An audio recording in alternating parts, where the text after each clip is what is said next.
Сәлеметсіздер ме оқушылар? Қазақ тілі 3-ші сынып. Бүгінгі өтетін тақырыбымыз мақтаншақ көлшік. Сабақтың мақсатымен таныс болайық. Балалар, әдеттегідей жаңа сөздермен танысамыз. Мақтанды, похвастался. Мақтаншақ, фастун. Бу, пар. Бу, кеуіп қалады, высыхает. Оқы, қайтала. Прочитай, повторяй. Буға айналды. Мынау бу. Көлшік кеуіп қалады. Бірге қайталаймыз. Буға айналды. Көлшік кеуіп қалды. Оқылым тапсырмасына кезек берейік. Мәтінді мұқият тыңдаймыз, балалар. Жазда жаңбыр жиі жауды. Кәне бірге аударып көрейік. Летом часто шел дождь. Құдықтың айналасына көлшік пайда болды. Көлшік деген сөзді өткен сабақта өткен болатымыз. Яғни, вокруг колодца появилась лужа. Көлшік. Ол мен көлмін деп мақтанды. Она похвасталась. Я озеро. Мен көлмін. Мақтанды. Күзде көлшіктің суы азаяды. Осенью ее вода уменьшилась. Оның суы буға айналады. Ее вода испарилась. Буға айналады. Ол шөлдейді. И захотелось пить. Мақтаншақ көлшік кеуіп қалады. Хвастливая лужа высохла. Кеуіп қалады. Құдық қалады.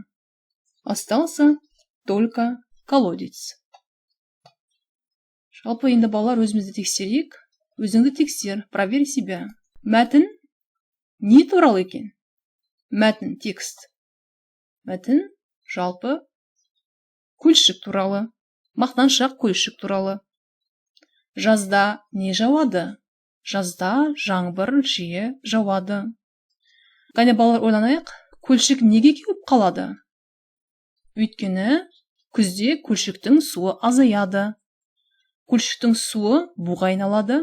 Сондықтан көлшік кеуіп қалады. Кеуіп қалады. Қалай аударылады екен? Высохла, кеуіп қалады. Жақсы, өзімізді тексердік. Енді суреттерге назар аударайық. Обратите внимание на картинку. Мынау құдық. Бұл қандай құдық?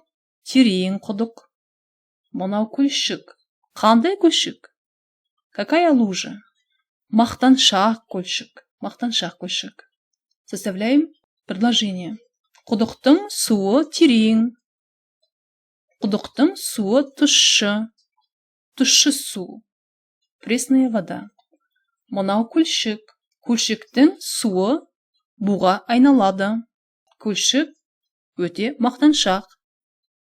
Жарайсыңдар, балалар. Айтылым тапсырмасына назар аударамыз. Мәтіннің мазмұны бойынша суреттердің ретін айт дейді. Яғни, по содержанию текста покажите порядок рисунков. Кәне ойланып көрейік. Мәтін бойынша қалай болады екен? Бірінші, жазда жаңбыр жиі жауады. Яғни, бірінші сурет бізде жаңбыр туралы. Құдықтың айналасына көлшік пайда болады. Екінші сурет бізде құдық. Көлшік мен көлмін деп мақтанады.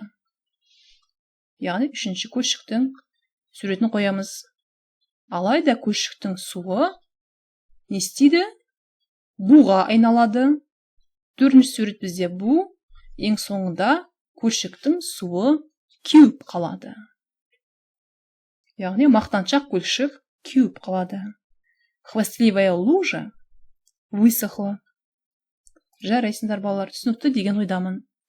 Жазылым тапсырмасы. Суреттерді сөзбен жазып, сөйлемдерді толықтыр. Бұл тапсырма сендерге түсінікті әрі жеңіл деген сенімдемін. Жазда не жауады? Жаңбыр жауады. Ненің айналасына Құдықтың айналасына көлшік пайда болады. Көлшіктің суы неге айналады? Көлшіктің суы буға айналады. Көлшік не істейді? Что делает? Көлшік кеуіп қалады.